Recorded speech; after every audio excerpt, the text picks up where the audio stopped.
목적이 이끄는 삶. 6. 삶은 일시적인 것이다.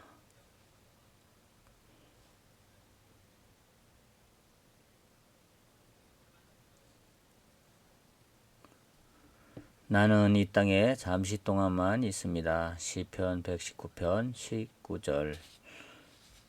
주님, 내가 이 땅에서 보내는 시간이 얼마나 짧은지 상기시켜 주십시오.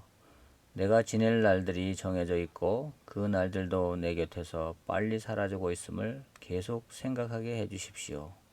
시편 39장 4편 4절입니다. 지구상에서의 삶은 일시적인 것이다. 성경에는 안개, 빠르게 달리는 사람, 한 번 내쉬는 숨, 그리고 한 줄기 연기 등 이 땅에서의 삶이 짧고 일시적이며 순간적이라는 것을 가르쳐 주기 위해 많은 비유가 있다. 성경은 이렇게 말한다. 분명코 어제 태어난 것 같은 느낌. 그러나 이 땅에서의 우리의 삶은 그림자만큼이나 순간적이다. 삶을 최대한 활용하기 위해서는 우리는 두 가지 사실을 절대 잊어서는 안 된다. 첫째는 영생에 비해 이 땅에서의 삶은 지극히 짧다는 것이며, 둘째는 지구라는 곳은 우리가 임시로 거주하는 장소라는 것이다. 따라서 여기에 그리 오래 머무를 것이 아니기에 지나친 애착을 갖지 말고 우리도 하나님처럼 이 세상에서의 삶을 바라볼 수 있게 해달라고 기도하라. 다윗은 주여 내가 이 땅에서 보낸 시간이 얼마나 짧은지 기억하게 해주십시오.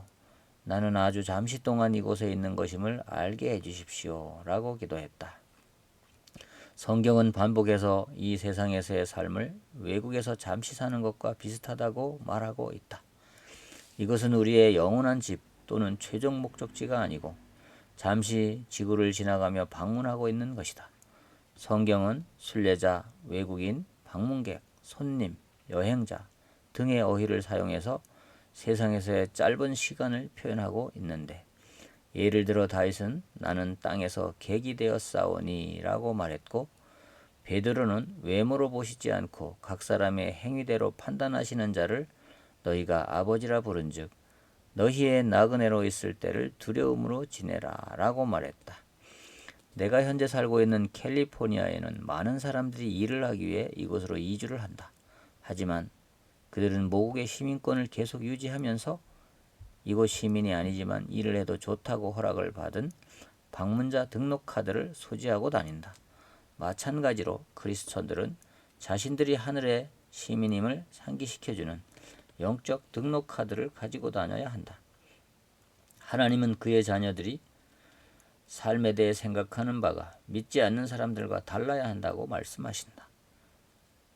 그들 즉 불신자는 항상 이 땅의 것만을 생각하고 살고 있지만, 우리 신자는 주 예수 그리스도가 사시는 하늘의 시민임을 기억한다. 우리의 정체성은 영생에 있고 우리의 모국은 천국이다.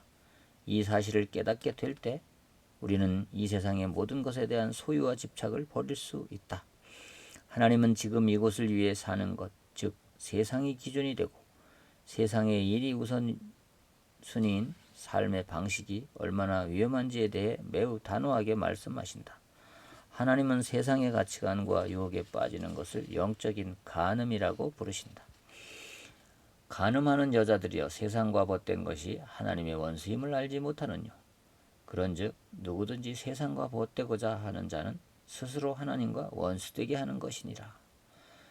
야고보서 4장 4절은 이렇게 말씀하고 있습니다. 우리가 적국의 대사로 임명을 받았다고 상상을 해보라. 예의를 갖추기 위해서 그리고 임무를 수행하기 위해서 우리는 새로운 언어를 배우고 새로운 관습과 문화에 적응해야 한다. 우리는 대사이기 때문에 영국의 영토 밖에 살 수 없고 적국의 영토 밖에 살 수 없고 임무를 수행하기 위해서 그들과 접촉을 하고 관계를 맺어야 한다. 하지만 우리가 그 나라가 편하게 느껴지고 그 나라와 사랑에 빠지며 모국보다 우선시하게 된다고 가정해보자. 우리의 충성심과 헌신의 대상이 변할 것이며 대사로서의 역할까지 위태로워지고 모국을 대표하기보다 적들과 같이 행동하게 될 것이기 때문에 우리는 배신자가 될 것이다. 성경은 이렇게 말한다. 우리가 그리스도를 대신하여 사신이 되어, 그런데 슬픈 사실은 많은 크리스천들이 그들의 왕과 왕국을 배신했다는 것이다. 어리석게도 그들은 현재 살고 있는 지금의 세상이 그들의 집이라고 착각을 하고 있다. 하지만 이 땅은 우리의 집이 아니다. 성경은 이에 대해 명확하게 밝힌다. 사랑하는 자들아, 나그네와 행인 같은 너희를 권하노니 영혼을 거스려 싸우는 육체의 정욕을 제어하라. 하나님은 우리 주위의 것들이 일시적인 것이기 때문에 그것에 너무 마음을 주지 말라고 경고하신다.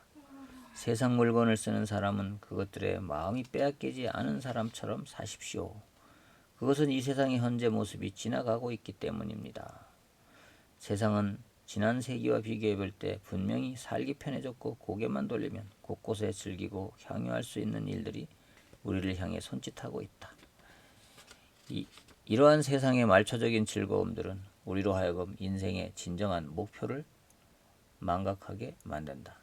삶이 시험이고 위탁받은 것이며 잠시 맡겨진 임무라는 사실을 기억할 때만 세상의 즐거움이 더 이상 우리의 삶을 움켜쥐지 못할 것이다. 우리는 더 나은 것을 위해 준비하고 있다. 우리가 지금 이곳에서 보는 것들은 내일이면 사라진다. 하지만 우리가 지금 보지 못하는 것들은 영원할 것이다. 이 땅이 우리의 궁극적인 집이 아니라는 사실은 우리가 이 세상에서 예수님의 제자로서 왜 어려움과 슬픔을 그리고 거절을 경험하게 되는지 그 이유를 설명해 준다. 또한 왜 때로는 하나님이 약속이 이루어지지 않는지, 왜 기도에 응답받지 못하는지, 왜 어떤 상황들은 불공평해 보이는지에 대한 이유가 되기도 한다. 이 세상의 삶이 끝이 아니기 때문이다. 우리가 세상을 너무 사랑하지 않게 하시려고 하나님은 삶에서 상당한 정도의 불만 요소를 갖게 하신다. 이 세상에서 채워질 수 없는 갈망을 느끼게 하신다. 우리가 이곳에서 완벽하게 행복하지 않은 것은 그래서 안 되기 때문이다. 이곳은 우리의 영원한 가정이 아니다. 우리는 훨씬 나은 것을 위해 창조되었다. 물고기는 물에서 살도록 만들어졌기 때문에 땅에서는 행복해야 하지 않을 것이다. 독수리가 날지 못한다면 삶에 만족할 수 없을 것이다. 마찬가지로 우리가 이 세상에서 완벽하게 만족하지 못하는 것은 더 많은 것을 위해 우리가 지어졌기 때문이다. 물론 이 땅에서도 행복한 순간들은 있겠지만 하나님이 우리를 위해 계획해 놓으신 것들에 비하면 아무것도 아니다.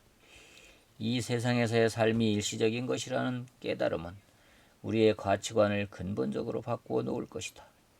또한 우리의 삶에서 무언가 결정을 내려야 할 때 일시적인 것이 아닌 영원한 가치가 근본적인 기준이 될 것이다.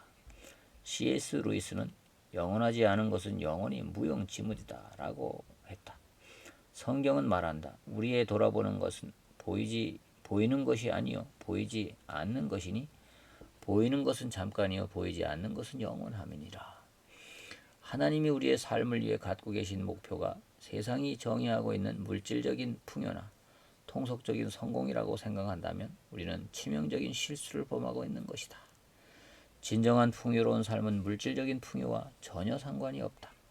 하나님과 충실한 관계를 맺고 있다 해서 그것이 우리의 직업이나 사역의 성공을 약속하는 보증수표를 의미하는 것도 아니다. 이 세상에서의 일시적인 성공에 초점을 맞춰서는 안 된다. 바울은 신실했지만 결국 감옥에 갇혔다. 세례 요한은 신실했지만 처형당했다. 수백만 명의 신실한 사람들이 순교를 했고 모든 것을 잃었으며 아무것도 내세울 것 없이 삶을 마감했다. 그렇지만 이곳에서의 삶의 끝은 끝이 아니다. 하나님의 관점에서 가장 위대한 믿음의 영웅은 번영, 성공, 그리고 이 세상의 권력을 잡은 사람들이 아니다. 이 땅에서의 삶을 일시적인 것으로 여기고 영생에서의 약속된 상급을 기다리며 하나님을 신실하게 섬긴 사람들이다. 성경은 하나님의 명예의 전당에 대해 이렇게 말한다. 이 사람들은 다 믿음을 따라 죽었으며 약속을 받지 못하였으되 그것들을 멀리서 보고 환영하며 또 땅에서는 외국인과 나그네로라 증거하였으니 저희가 이제는 더 나은 본향을 사모하니 곧 하늘에 있는 것이라. 그러므로 하나님이 저희 하나님이라 일컬음을 받으심을 부끄러워 아니하시고 저희를 위하여 한 성을 예비하셨느니라. 이 세상에서 우리가 숨쉬는 시간이 우리 인생 스토리의 완결판이 아니며 스토리의 나머지 부분은 천국에 가서야 채울 수 있다. 이 세상에서 이방인으로 살아가려면 믿음이 필요하다. 미국 대통령과 같은 배를 타고 함께 미국으로 돌아온 은퇴한 선교사에 대한 이야기가 있다. 환호하는 환영 인파들, 군악대, 빨간 양탄자, 그리고 언론이 대통령을 뜨겁게 맞이했다. 하지만 그 선교사가 배에서 내릴 때 그를 알아보는 사람은 아무도 없었고 이 때문에 그는 자기 연민과 분노를 느끼며 하나님께 불평을 늘어놓기 시작했다. 그때 하나님은 부드럽게 말씀하셨다. 그렇지만 내 사랑하는 아들아, 너는 아직 집에 온 것이 아니지 않니? 내가 왜 그렇게 일시적인 것들을 중요하게 생각했지? 도대체 내가 무슨 생각을 하고 있었던 거지? 난 왜 그렇게 영원하지 않은 것을 위해 많은 시간과 정신적, 육체적 에너지를 소모하며 안간힘을 썼지? 이와 같은 부르짖음이 우리의 마음에서 울리기 전에는 우리는 천국에 들어갈 수 없다. 삶이 힘들어지고 의심의 구름이 몰려오며 그리스도를 위해 사는 것이 과연 가치가 있을까 고민하게 될 때 우리는 아직 집에 온 것이 아니라는 사실을 기억하라. 죽음이란 우리가 집을 떠나는 것이 아니라 진짜 집으로 가는 것을 의미한다. 이 세상에서의 삶이 일시적인 과제라는 사실을 알 때 내 삶의 방식이 어떻게 달라져야 할까요? 이 세상은 내 집이 아니다.